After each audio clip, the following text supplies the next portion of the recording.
Buenas tardes, bienvenidos a este nuevo espacio de análisis, tertulia y opinión del Venezolano Televisión España. El politólogo José Vicente Carrasquero y un servidor seremos los conductores habituales de este espacio que tendrá lugar de lunes a jueves cada semana. Gracias por su presencia, tanto en España como en América. Hoy, 5 de noviembre, tenemos dos invitados excepcionales con motivo de este primer programa de este espacio de tertulia y análisis.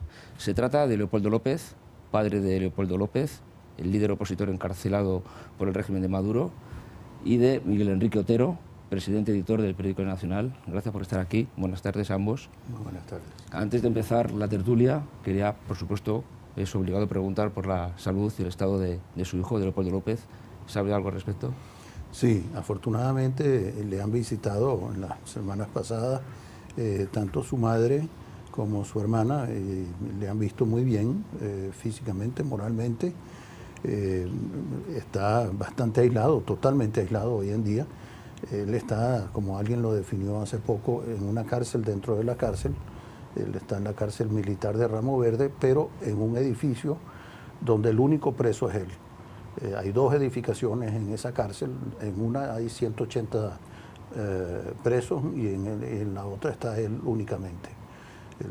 No le dejan reunirse con sus otros compañeros de prisión y le tienen totalmente aislado. Pues, de las personas que le pueden visitar son solamente su familia directa, es decir, su señora, sus hijos, su madre, sus hermanos y su suegra.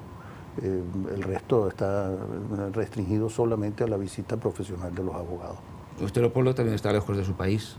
¿Cómo se lleva estar lejos de Venezuela? Estoy lejos por una querella privada, de carácter privado, que instauró el capitán Diosdado Cabello, que es el presidente de la Asamblea Nacional, por haber participado yo desde hace muchos años, casi 25 diría yo, en el Consejo Editorial del Nacional, un periódico de mucho prestigio en nuestro país, un periódico que tiene más de 70 años de fundado, es decir, no es un periódico que nació ayer, y que el único crimen que cometimos fue publicar una noticia que había sido publicada por periódicos tan serios como el ABC de Madrid, o el New York Times, o el Wall Street Journal, donde se definía al capitán Cabello como el jefe de los narcotraficantes en Venezuela, el jefe del cartel de los soles.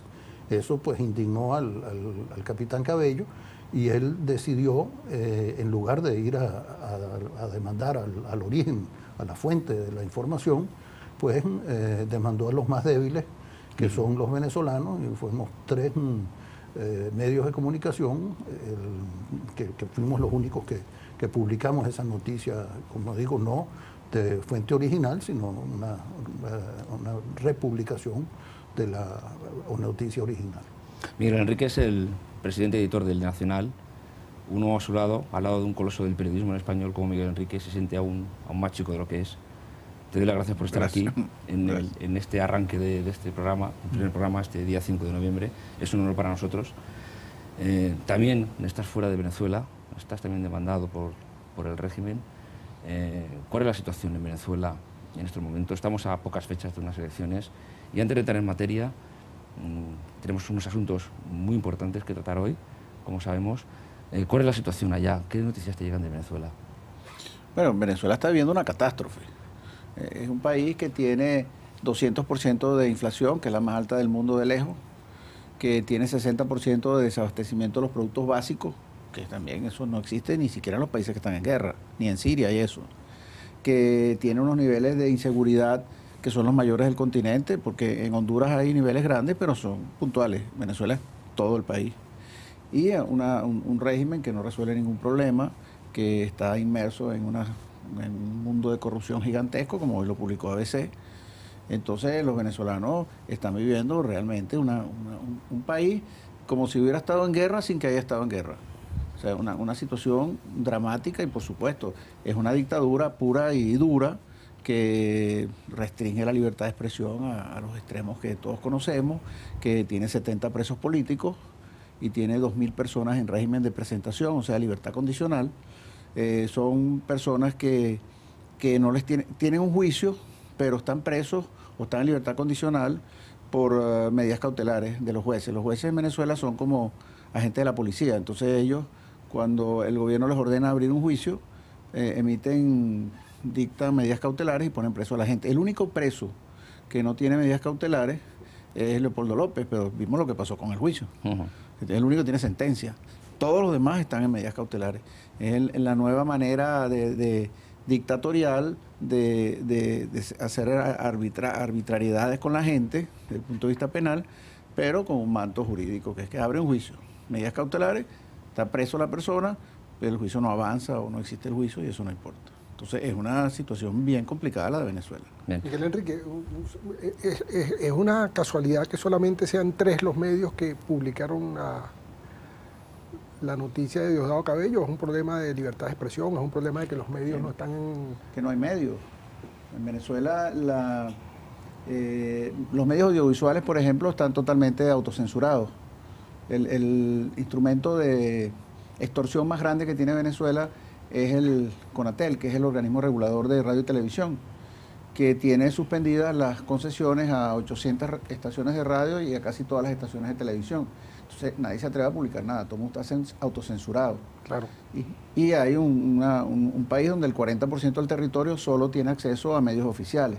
Cuando vamos a los periódicos, el único periódico nacional grande que todavía es independiente somos nosotros, algunos periódicos regionales, que yo no sé si alguno de ellos publicó la noticia de ABC, como el impulso de Barquisimeto u otro, pero eso no lo vio Diosdado Cabello. Y la represión sobre los medios impresos es muy grande, aparte que los grandes medios los ha comprado el gobierno con dineros públicos, lo cual es una acción, digamos, irregular. Entonces, en Venezuela no hay medios de comunicación. Los únicos que publicamos eso fuimos la página web, tal cual, que ya desapareció como medio, porque ahora tal cual, como medio impreso, ahora tal cual es una plataforma digital, y el Nacional. Ahora, una cosa, José, para que quienes nos están viendo lo sepan, ¿no? Diosdado Cabello, que es el demandante de estos 3 medios, conduce un programa de televisión en Venezolana de Televisión, que pagan los venezolanos con sus impuestos, y en ese programa lo que se hace es denigrar de todo el mundo, sin prueba alguna. Creo que te mencionó. Todos los miércoles me mencionan. Ahora, el juicio está basado en algo insólito, porque ABC publicó que un fiscal federal, esta es la noticia exacta, un fiscal federal del estado de Nueva York había abierto una averiguación a Diosdado Cabello porque su jefe de seguridad, que ahora es testigo protegido de los Estados Unidos, lo había denunciado en narcotráfico. Eso lo publicó ABC y nosotros replicamos la noticia. Nosotros no publicamos que él era narcotraficante. Él dice, me están desprestigiando, están diciendo que soy narcotraficante. Nadie dijo eso. La gente, los medios lo que reflejaron fue la realidad, que además fue confirmada por el Departamento de Estado, que además fue una noticia que salió posteriormente en el Wall Street Journal, y que la semana pasada, en la interpelación que le hicieron a Shannon Menéndez, el senador norteamericano, pues ratificó que se le estaba investigando. Nadie dijo que él era narcotraficante. Claro, cada ladrón juega por su condición, pero ahí lo que se dijo es, hay una investigación, cosa que es una realidad, que no es una mentira. Sí. Y que pero las autoridades federales norteamericanas ratificaron la información. Claro, lo ratificó el Departamento de Estado. Y que su periódico se limitó a replicar. A reflejar exactamente lo que publicó ABC. Y por ese motivo usted está procesado y no puede volver a su país. Y usted como miembro del Consejo Editorial. ¿Y qué tiene que ver el Consejo Editorial con que se publique una...? ¿Todo pasa por el Consejo Editorial o...? No exactamente, es la coartada pero todo pasa por la cabeza de Diosdado. Exacto. Claro. Pero es que además, por ejemplo, hay una persona que se llama Ramón José Medina, que fue miembro de la Junta Directiva del Nacional hace 6 años. Y hace 6 años ya no está ahí. Y está en la demanda. O sea, Diosdado tomó gente que no tiene nada que ver ni con el periódico, ni menos con la noticia. Se buscaron un periódico viejo. Claro, no sé qué se buscaron. Pues hoy ABC publica otra noticia de alcance, también relacionada con el régimen. Vamos a ver un vídeo a continuación, y es que las autoridades judiciales de Andorra han emprendido una investigación que está desvelando una gigantesca trama de blanqueo de dinero en Andorra, relacionada con la banca de Andorra, que afecta a más de 1.400 millones de euros sobre la petrolera estatal venezolana, que afecta al epicentro de una red corrupta de gente relacionada con el régimen de Chávez y de Maduro. Tenemos un vídeo relacionado con esto, vamos a verlo. En el epicentro de la red se sitúan altos responsables de la petrolera estatal PDVSA y de sus empresas filiales, así como importantes responsables políticos. BPA fue intervenida en marzo pasado después de que el gobierno andorrano recibiera los datos de una investigación abierta a la entidad por el Departamento del Tesoro norteamericano. El expresidente de la petrolera estatal venezolana y también exministro del Petróleo y Minería, Rafael Ramírez Carreño, uno de los personajes más influyentes del chavismo y ahora embajador de su país en la ONU, no está entre las 24 personas físicas sobre las que se pide información, ni tampoco aparece detrás de ninguna de las decenas de cuentas ni de las 42 sociedades investigadas. No obstante, las fuentes consultadas que han dado la exclusiva al ABC consideran que es prácticamente imposible que las operaciones descubiertas se hicieran sin su conocimiento. En virtud de los acuerdos pactados, China prestó 20 millones de dólares que gestionó el Banco de Desarrollo Económico y Social de Venezuela. La condición era que debía contratarse a empresas de ese país para la construcción de grandes infraestructuras, mientras que otra parte sería para el suministro de material energético para la industria pública petrolera y eléctrica. En este contexto, 5 empresas chinas pagaron más de 154 millones de euros a una sociedad instrumental creada por BPA Service y controlada por Diego Salazar. Por si fuera poco, el servicio contratado se prestó en Venezuela, pero se pagó en Andorra. En materia de seguros relacionados con estas infraestructuras, se vulneró la ley venezolana, ya que los mismos fueron pagados a una empresa panameña, cuando la ley prohíbe expresamente que quien se beneficie de esos contratos sea una sociedad extranjera. Para el Venezolano TV España, Antonio Mora. Ahí lo tenéis. No sé si lo vais a replicar. Sí, claro. Sí, por supuesto. Claro. Ahora, es muy significativo porque el ingreso petrolero de Venezuela en estos 15 años pasó al $1 trillón. Y nadie sabe dónde está ese dinero porque no hay ninguna infraestructura, no hay nada construido. Todo se fue entre las misiones que resultaron ser un engaño al país, porque hoy en día los sectores populares viven peor que en el primer año de Chávez. El tema de la corrupción y el tema del despilfarro. Entre esos 3 temas se fueron $1 trillón por lo menos. Y por supuesto, los temas de corrupción irán saliendo, muchos han salido porque realmente ahí no hay contabilidad, es una dictadura, todas las cuentas públicas son una caja negra y hay casos como estos, hay muchísimos. Algo que es incomprensible en una sociedad moderna es que no tengamos contabilidad en el Banco Central. El Banco Central dejó de publicar sus informes, que es esencial para cualquier economía del siglo XIX, ni siquiera del siglo XX, cuando empezaron a tener las estructuras de los bancos centrales. Y aquí nosotros no sabemos si la inflación son 200% o 300% o 60%, como dice el presidente Maduro, porque no hay cifras oficiales, no se publican.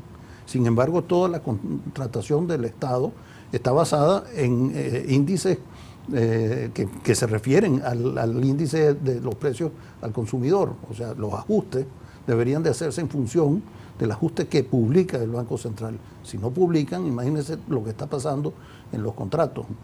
Pero no solamente el Banco Central no publica ninguna estadística, es que la Contraloría de la Nación, todas estas cosas que ustedes están viendo, que obviamente lo ven todos los venezolanos, la Contraloría de la Nación No lo ve. parece que es sorda y ciega. Ni oye ni ve lo que está pasando. Y por supuesto, PDVSA. Eso no podría pasar si PDVSA cumpliera con sus contratos de ser auditada por auditores externos independientes, que es una obligación que ellos tienen porque tienen deuda colocada en los mercados internacionales. Tampoco publican estas auditorías, tampoco publican los estados financieros anuales. O sea, estamos en un estado anárquico, esa es la realidad. Más que una dictadura, es una dictadura anárquica. Este impresionante saqueo se está acentuando a medida que parece ser que el régimen va tocando su fin, o hay un horizonte al menos cercano. Bueno, lo que pasaba es que o siempre ha sido así. el modelo económico del chavismo pasó por el desmantelamiento de todo el sector productivo nacional y por la repartición de la renta petrolera, tanto en ese tema de las misiones como en la corrupción. y al mismo tiempo el único sector dinámico de la economía fue el sector de cambio de dólares a bolívares, de esos dólares de PDVSA. Entonces ahí se enriqueció mucha gente, legalmente, vamos a poner esos términos, pero eso trajo como consecuencia un modelo en el cual el crecimiento del precio del barril era necesario para su mantenimiento. Cada año subía $10. Chávez recogió el precio del barril petrolero en $10 o algo así, cuando asumió el poder, y eso llegó a $150. Cuando eso se estabiliza, empieza a bajar, ellos se endeudaron para mantener el modelo, pero cuando empieza a bajar, que bajó a un tercio del 150, entonces estamos viviendo la catástrofe que vemos, porque todo es importado. Ellos desmantelaron la producción nacional, todo es importado, no tienen dinero para importar, y el dinero que tienen se va en términos de corrupción en un porcentaje muy alto. Entonces vemos la catástrofe que estamos en Venezuela. Tenemos preparado ahí un audio. El director de informativos de esta casa, Javier López, ha conseguido hablar por teléfono con el autor de esta información, con Pablo Muñoz, un acreditado periodista de ABC. Tenemos preparado el audio, dura un par de minutos, que es ilustrativo y aporta alguna información adicional. Podemos escucharlo, si lo tenéis preparado. Sí, efectivamente, son unas cantidades enormes, pero bueno, hay que tener en cuenta que también la sociedad petrolera estatal venezolana, bueno, pues mueve unas cantidades de dinero gigantescas. Aquí lo que estamos hablando, y además se dice expresamente por parte de la Fiscalía andorrana, es que se trata mucho de ese dinero, es de procede de actividades corruptas dentro del régimen venezolano. Con lo cual estamos hablando de un escándalo de unas proporciones enormes en los que se puede ver, hay altos cargos de esa sociedad estatal de petrolera, pero estamos hablando también de sus filiales, estamos hablando de cargos políticos, en fin, estamos hablando de un núcleo duro del chavismo, del régimen chavista, que es el que está involucrado presuntamente en estas prácticas. Vamos a ver, las relaciones del narcotráfico y el régimen chavista se han venido especulando desde hace bastante tiempo y ha habido informaciones en ese sentido.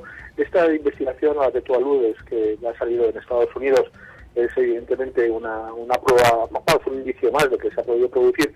En el caso de lo que nosotros estamos hablando es de las comisiones rogatorias, en las que no especifica exactamente cuál es ese tipo de actividades delictivas, más allá de decir que se trata de fondos procedentes de la corrupción.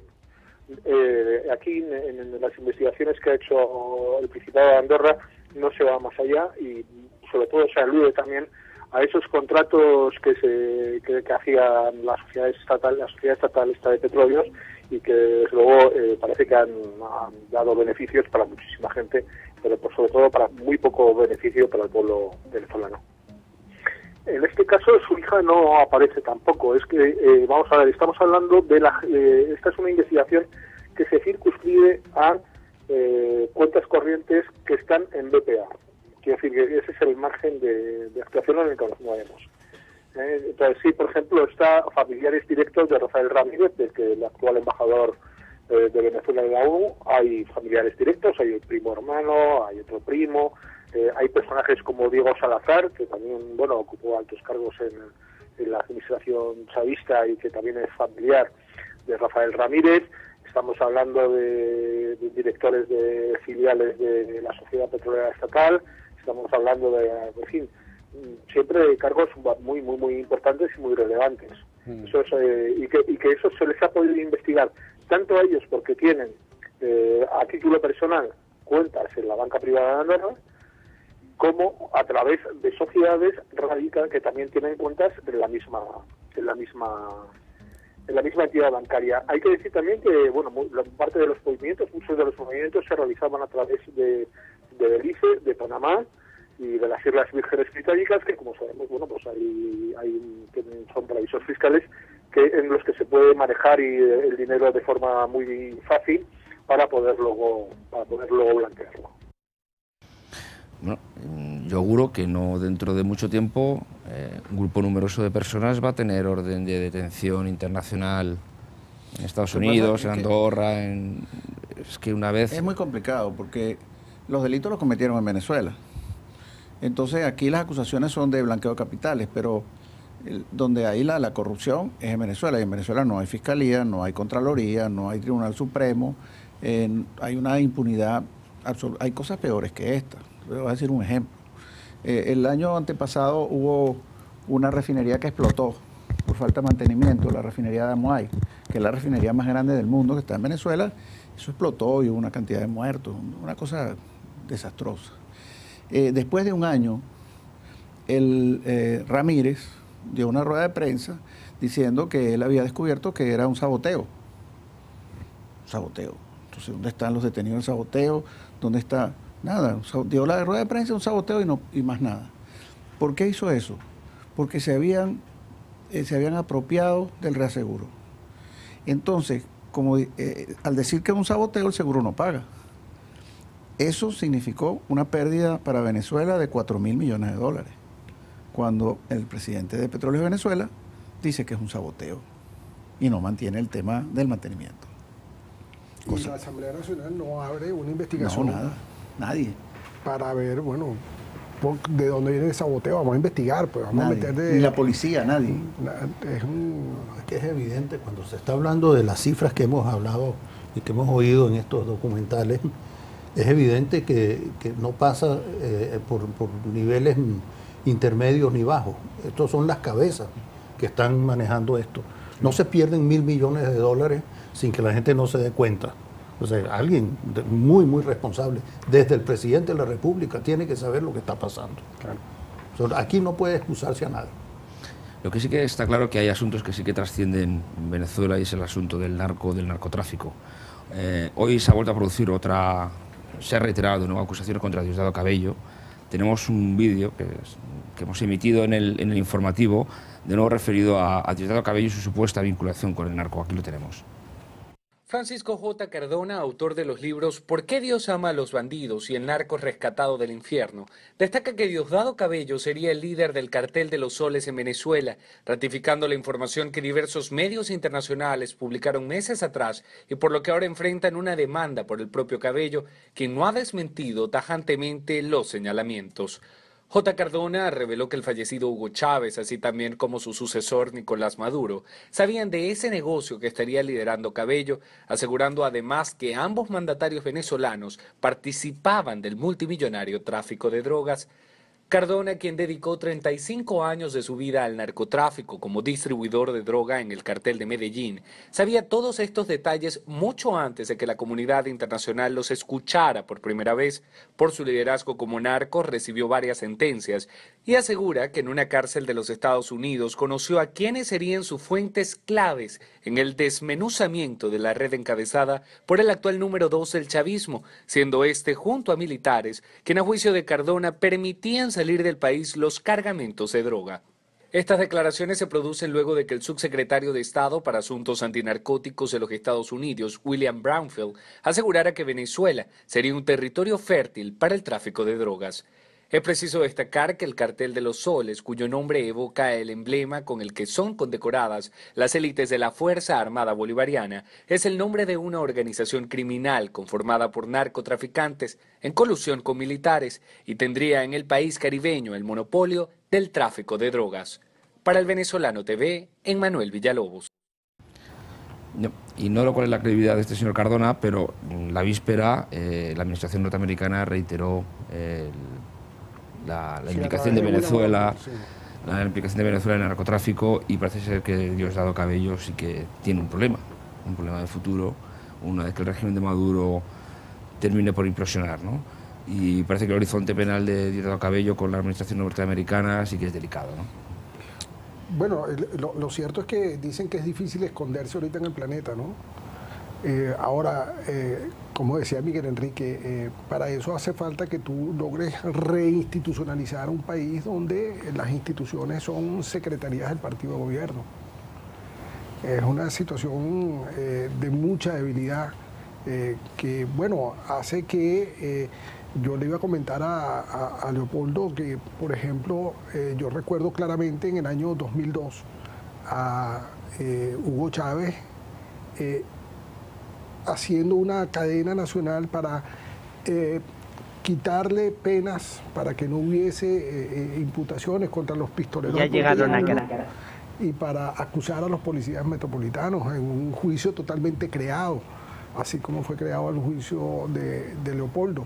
Entonces, la justicia no es tal. O sea, cuando a mí el otro día aquí un académico español me dijo que los venezolanos tenían que resolver las cuestiones por su cuenta.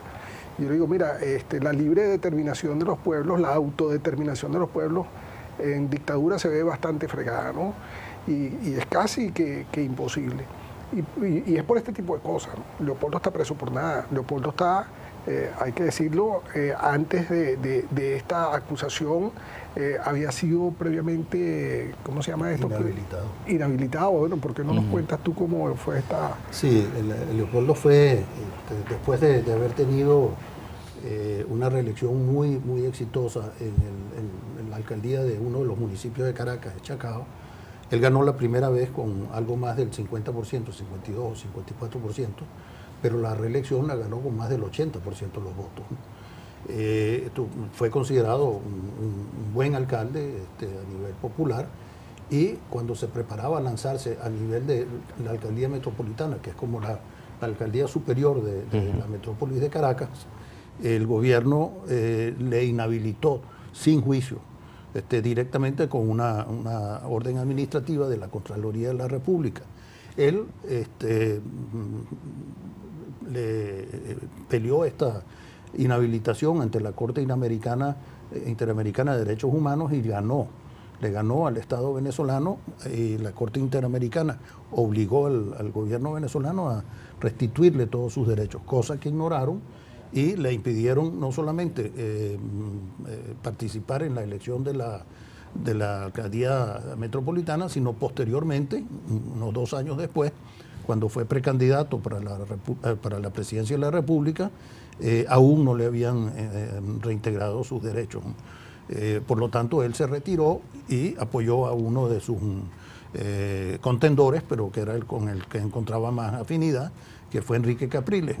En ese momento él se transformó en el director de campaña de Enrique Capriles, y siguió participando en política hasta el año 2014, cuando participa en una manifestación convocada por los estudiantes, no convocada por él, donde participaron 3 líderes políticos independientes de los estudiantes, que fueron el alcalde metropolitano, Antonio Ledesma, la diputada, hoy exdiputada, porque también la inhabilitaron de su puesto, María Corina Machado, y Leopoldo. Ese día ellos montaron un esquema donde, después de haberse acabado la manifestación y haberse retirado, Leopoldo estaba ya en su oficina, y eso hay suficientes pruebas de ello. Sucedieron 2 asesinatos. Asesinatos que comprobadamente por un buen periodista, una buena periodista, y gracias a la prensa libre, que luego les costó el puesto a las periodistas, por cierto, de esto podrá hablar Miguel Enrique un poco más. Ellas descubrieron que el asesino había sido un policía, un miembro de las fuerzas de seguridad, que ellos lo habían ordenado a causar ese problema. Y por supuesto la reacción de la muchedumbre pues fue tirarle piedras, etcétera y tal. Eso lo usaron como excusa para acusar a Leopoldo, y antes de haberse cumplido las 2 horas, hora y media después de estos hechos, Diosdado Cabello, curiosamente de nuevo, Diosdado Cabello acusa a Leopoldo López de asesino. ¿Cómo es el presidente de la Asamblea? Sabe más que la policía, que los fiscales, que los guardias nacionales. Él no estaba presente, Bueno, pero... tú conversaste con Diosdado, ¿no? 2 veces. Y se puede saber que alrededor de qué giró esa conversación después, porque estamos hablando de unas conversaciones después de todos estos hechos. Sí, después de un allanamiento en mi casa, se presentó un allanamiento a medianoche en mi casa con muchísimos guardias encapuchados, vestidos de negro, con armas largas, buscando a Leopoldo, que sabían que no estaba, porque mi casa estaba bajo vigilancia. Decía, Leopoldo estuvo 6 días escondido y él se entregó voluntariamente, que es lo importante, ¿eh? Y Leopoldo anunció que se iba a entregar. Esto es lo que venía a hablar Diosdado Cabello, a tratar de convencernos de que era mejor que no se entregara, o que si se entregaba no lo hiciera en público como lo hizo, sino que se fuera o a un asilo o a un exilio, pero nunca que se escondiera. Obviamente esa no era una decisión, y si se entregaba, pues que fuese una cosa relativamente organizada en privado. ¿Por qué? La excusa siempre fue porque corre peligro la vida de Leopoldo, porque hay gente que quiere matar a Leopoldo. Sin embargo, él entre ellos. Y eso también lo dijo Maduro, pero ellos decían que los que iban a matar a Leopoldo eran la gente de la oposición.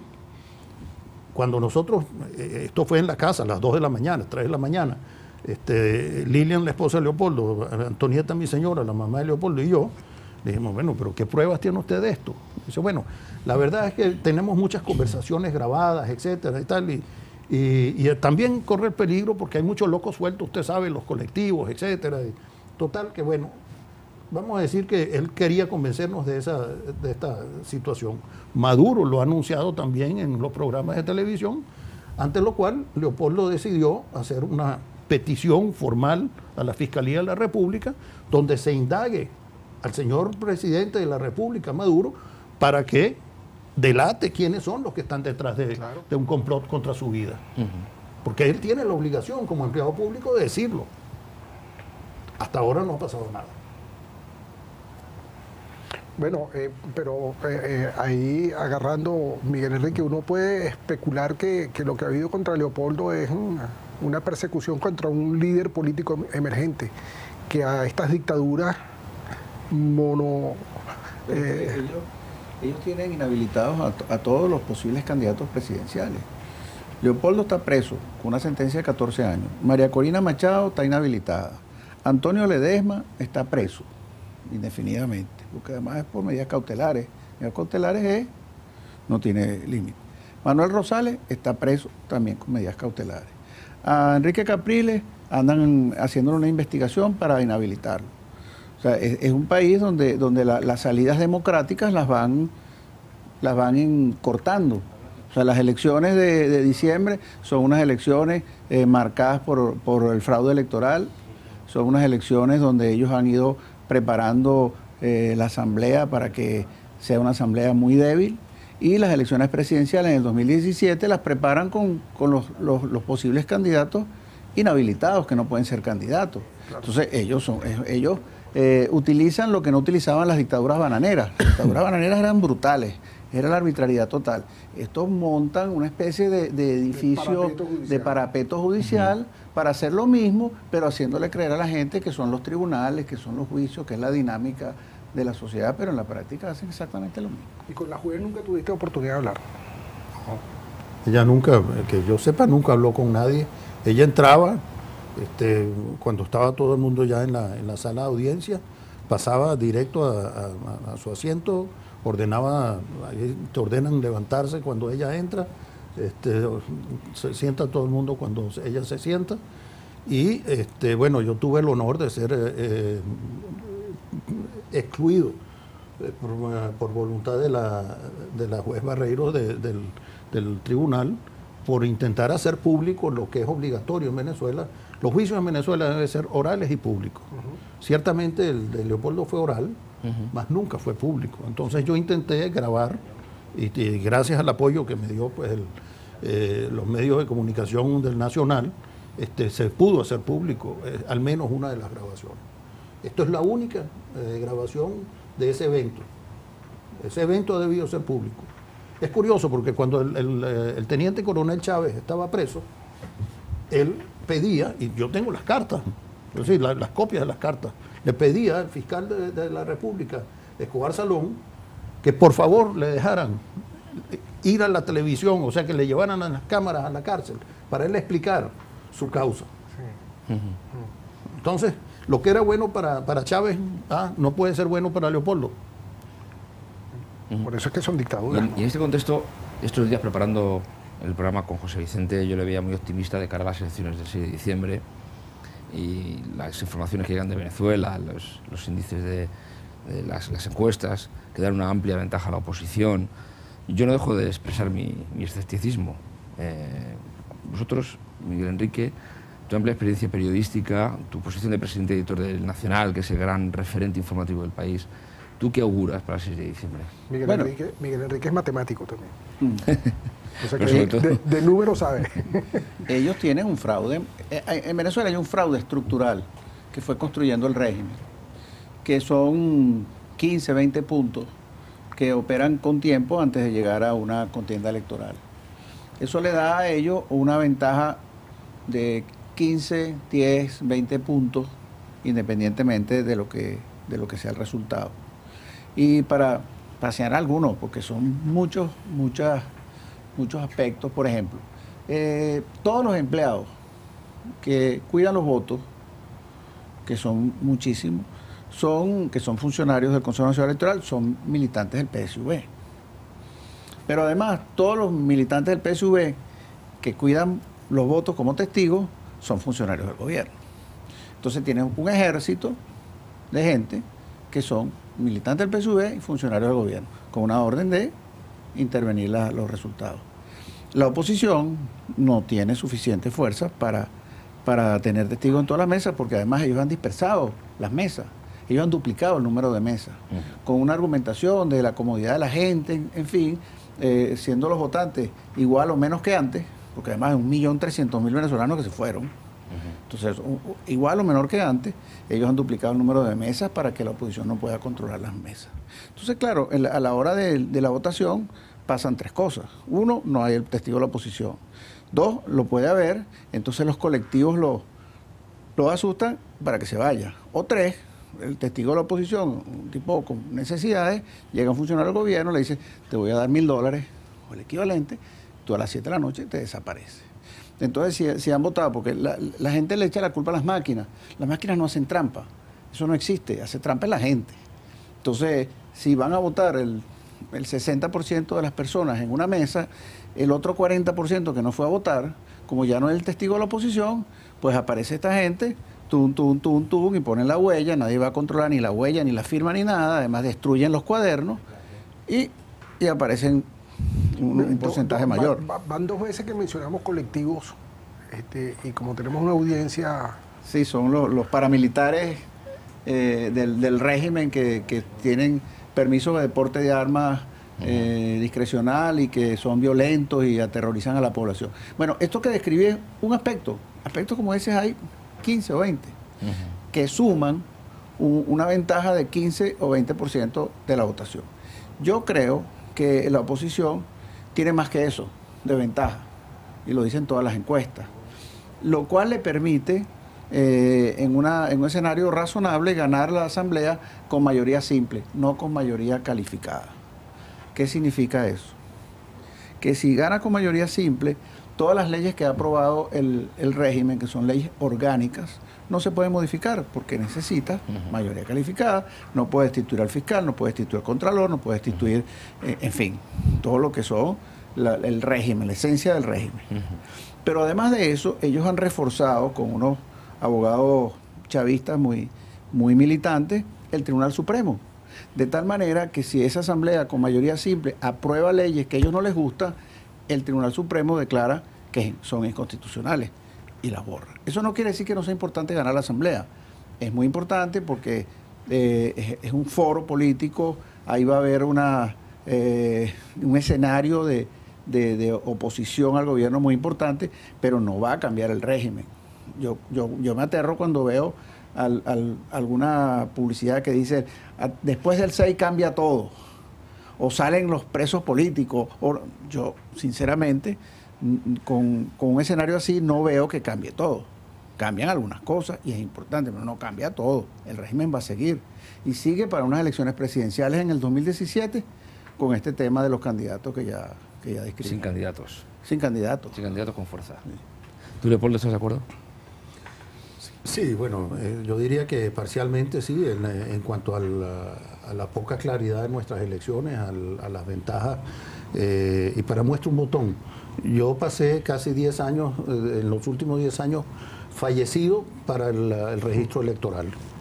O sea, yo no podía votar cada vez que me presentaba en alguna elección Me dice, no, usted no puede votar porque usted es fallecido. Me metí en el registro, está fallecido. Cuando iba al CNE, al Consejo Nacional Electoral, a plantear mi caso, y dice, mire, estoy por aquí. Entonces dice, no, usted necesita un testigo. Y entonces, bueno, pero usted tiene la capacidad de hablar con los muertos. Porque, coño, si está hablando conmigo, no está hablando con muertos, ¿no? Bueno, al final, después de mucho pelear, hace un par de años, volví a revivir ante el Consejo Nacional Electoral. Pero me imagino que mi caso no era único. Ellos matan a quien les da la gana, reviven a quien les da la gana. Así es. Entonces hay muertos que votan. Continuamente se han hecho las observaciones de personas de más de 100 años votando. O sea, aparecen. Entonces, pero no uno, ni dos casos. Centenas de personas que tienen, oye, por el número de la cédula, y dicen, ¿cómo están votando estas personas? Ya tendrían más de 100 años. ¿Quién los llevó a votar? ¿Qué calidad de vista tenían para ponerle el dedo a su candidato?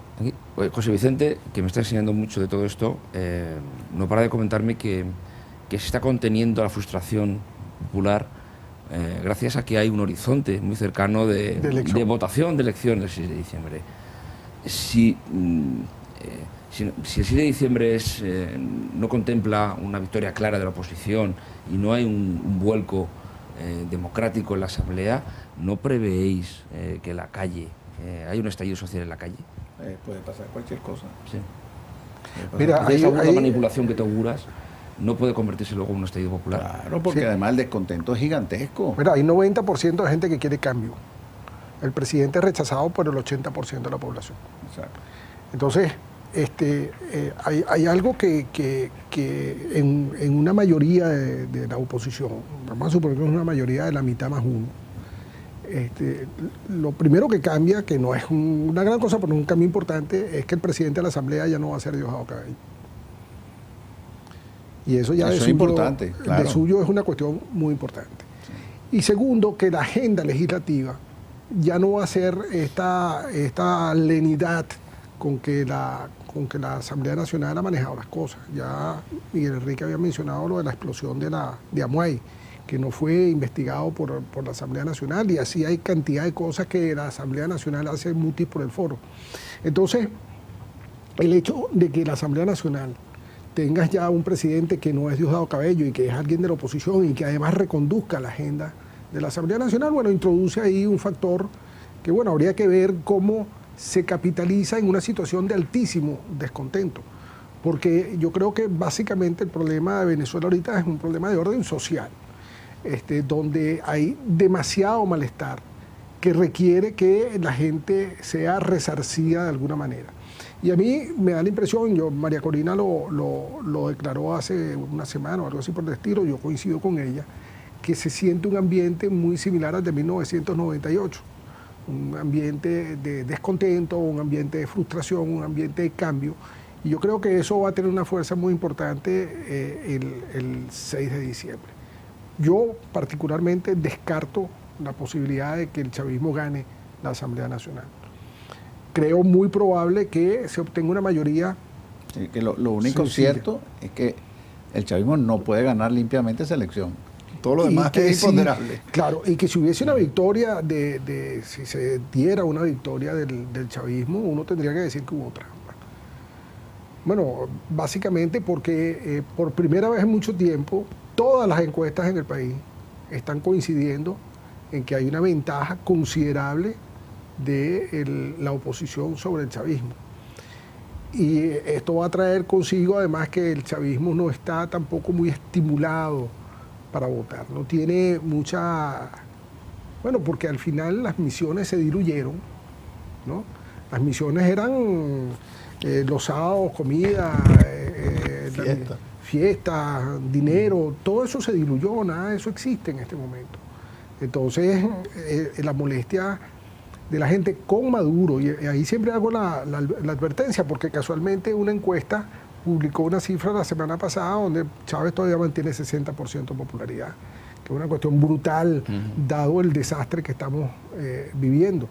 Pero esa separación tan clara que hay en este momento entre Maduro y Chávez, le está hablando mal a una clase política que se ha además diferenciado mucho de la forma de hacer las cosas de Chávez, que era un tipo maluco, dictador, no sé qué, pero tenía mano izquierda. Estos no, estos tienen un comportamiento que a la gente le repugna, no solamente represivo.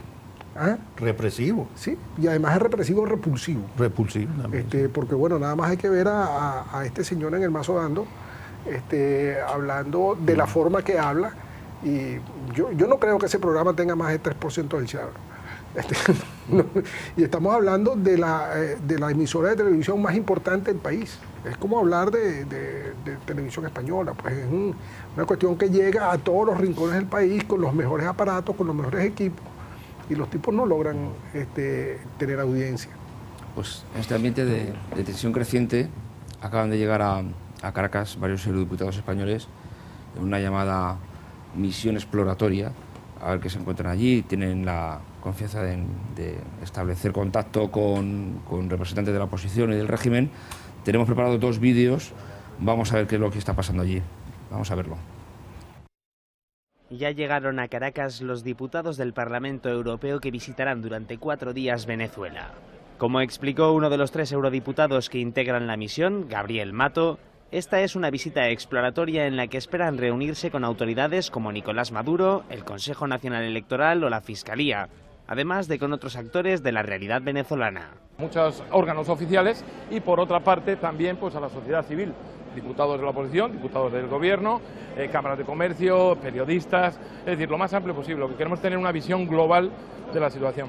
Por su parte, Fernando Maura se dijo preocupado por la situación de la democracia en Venezuela y reveló que no solo quieren abordar la parte política. Nuestro objetivo tiene un componente fundamentalmente político, pero no queda solamente en el ámbito político, sino que queremos también abordar la situación económica y social que tiene el país.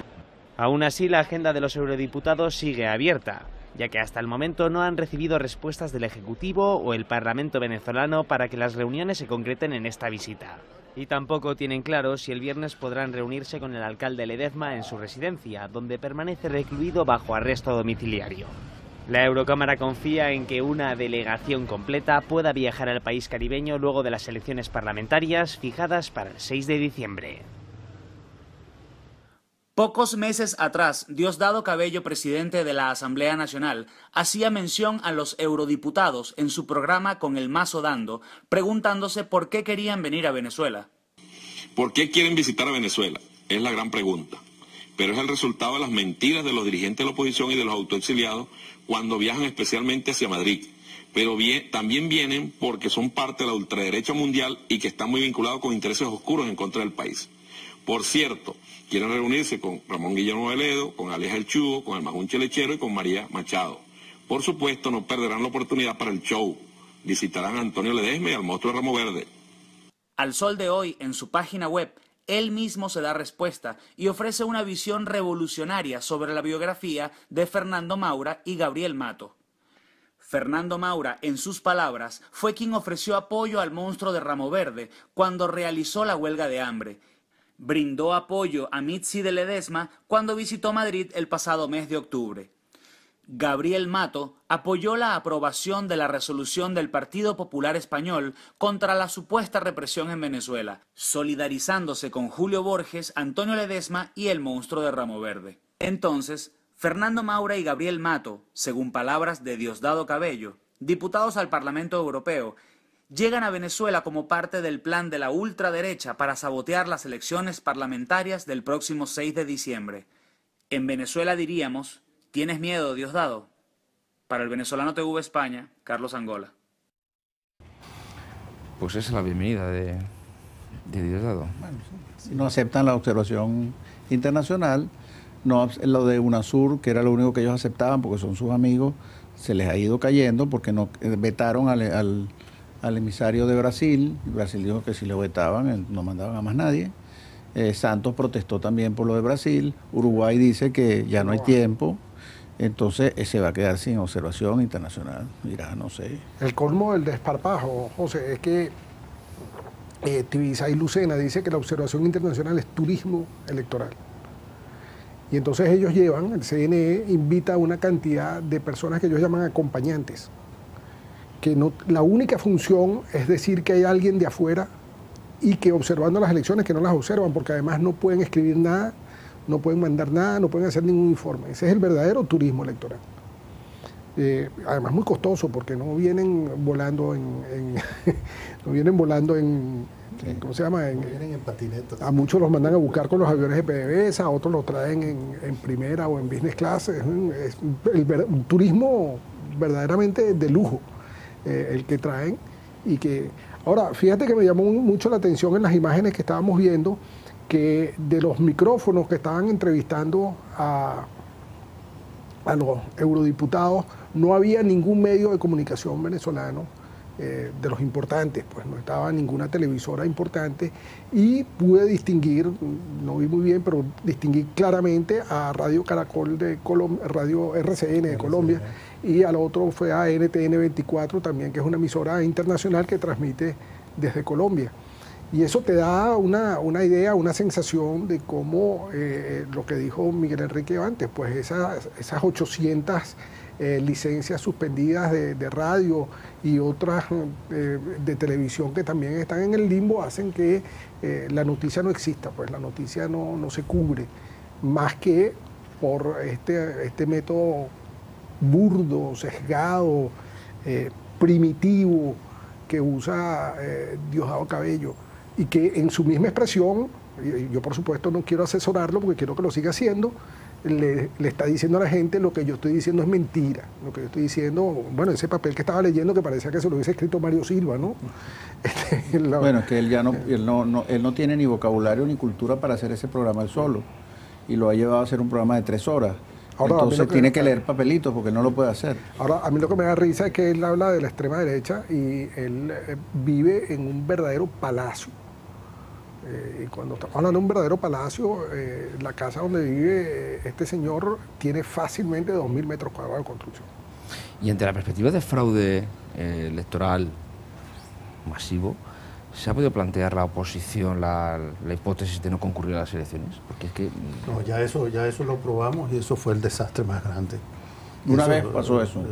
Sí, en el año 2005, de hecho. Eso más bien les dejó a ellos un espacio y además una excusa, puesto que habían convocado unas elecciones. Eso fue la peor de las estrategias. Eso no se puede repetir. Yo quisiera retomar una pregunta que hiciste antes, que tú pensabas, dice, bueno, ¿no podrá haber alguna, digamos, manifestación popular de rechazo cara a una posible trampa? Yo diría que sí. Es decir, la última vez que se ganó una elección y nos la robaron, claramente, lamentablemente la persona que podía llamar a esa protesta se inhibió.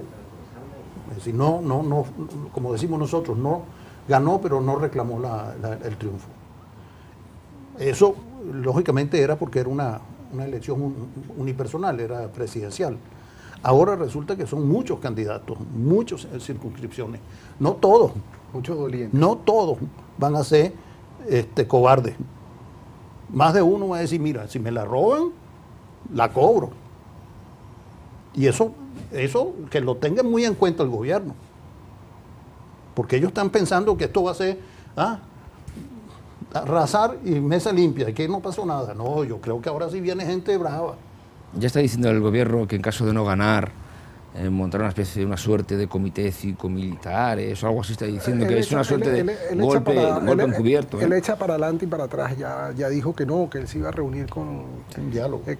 Lo que pasa es que con Maduro pasa lo mismo que dijo Miguel Enrique, que pasa con Cabello. La base de datos está muy poco alimentada, ¿no? Entonces, un día dice una cosa, por supuesto le llaman la atención, mira, eso que dijiste está causando malestar entre los amigos, porque bueno, incluye amigos en Sudamérica, que son otros presidentes, que dicen, bueno, ¿cómo defiendo yo semejante adefesio? ¿Cómo salgo yo a justificar Pepe Mujica, pues por decir uno de estos amigos perrunos que tiene el gobierno? ¿Cómo sale Pepe Mujica a, de alguna manera, a tratar de justificar lo que dijo Diosdado Cabello? Entonces echan para atrás. Lo que sí es preocupante, no sé qué opinan ustedes, es que de aquí al 6 de diciembre el gobierno va a montar una estratagema. El gobierno va a tratar de presentar a la oposición como un grupo de golpistas, malucos, lo que siempre ha hecho. Ayer salió un video de un militar, un supuesto militar ahí hablando en televisión, se lo estaba comentando Leopoldo antes.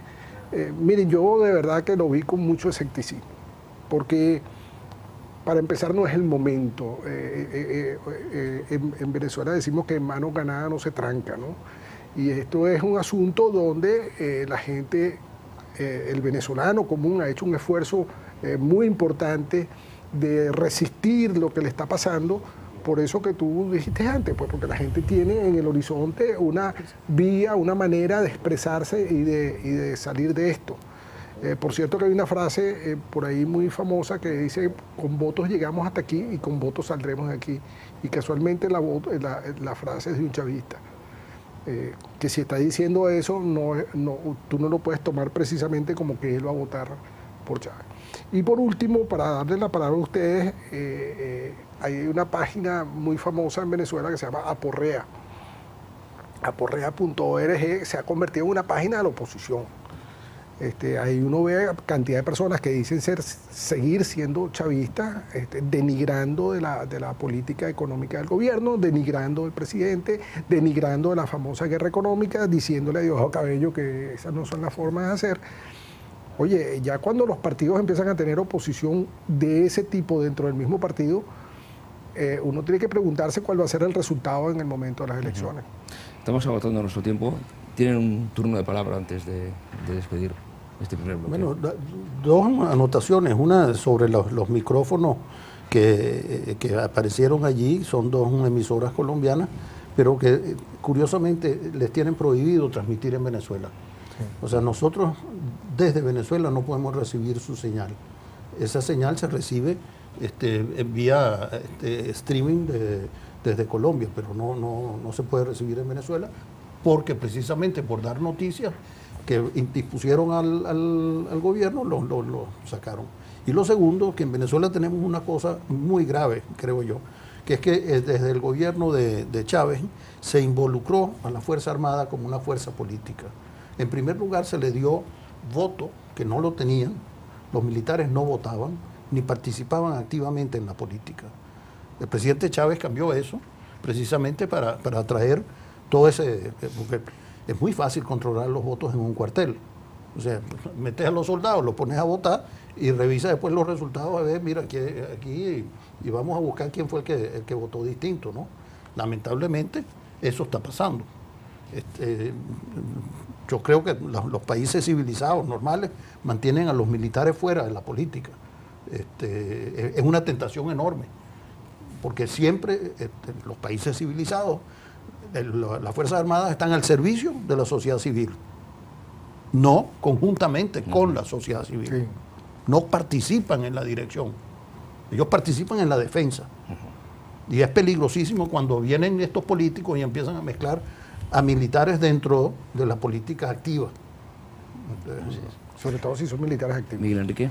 Bueno, yo tengo esperanza porque yo creo que estamos cerca de un gran cambio en Venezuela, porque es un modelo que ya llegó a su agotamiento total, donde el régimen no tiene liderazgo, donde no puede resolver ningún problema y donde el descontento generalizado es altísimo. Entonces, claro, uno no puede prever cómo van a cambiar las cosas, pero yo sí creo que hemos llegado a un punto donde el pueblo venezolano y los venezolanos van a estar dispuestos a hacer un cambio radical en lo que estamos viviendo. Pues terminamos aquí este primer bloque de tertulia de actualidad venezolana con estos dos invitados tan especiales. No tengo palabras para agradeceros vuestra presencia aquí. Miguel Enrique, maestro, muchas gracias. Leopoldo López, muchísimas gracias. Os deseo muchísima suerte. Espero veros por aquí muy a menudo. Volvemos a la vuelta de la pausa con otros dos nuevos invitados y con José Vicente, como siempre, con nosotros. Volvemos en unos minutos. Hasta pronto.